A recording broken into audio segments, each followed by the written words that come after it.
So we have two end credits. Hang on a second. I want to give you a platform to be super nerdy for a little bit. Please. There were a ton of Spider-Man costumes in this movie. Yeah.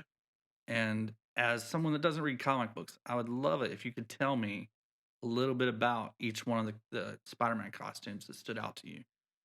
Well, the red and black costume that Tom Holland first wears is from the old Amazing Spider-Man comics that were penned by Eric Larson a long time ago, like 20, 30 years ago.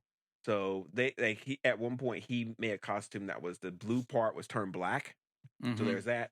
The Iron Spider-Man, we've seen that and talked about that. That's from Civil War from the comics. We've discussed that. Okay. The Tom Holland's, the Tobey Maguire Spider-Man costume and the Andrew Garfield Spider-Man costume are iterations of the classic Spider-Man costumes. And then the special black one that he kind of had, which was his when he had the phone like taped to his chest.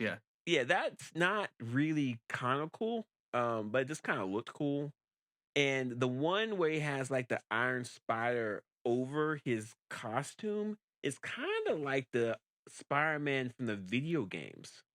It kind of looks like the Spider-Man costume from the video games, but there's not one like that in the comic. But then at the very end, he wore the classic Spider-Man costume at the very end, which I thought was great. I just thought that was I loved it. Yeah, me too.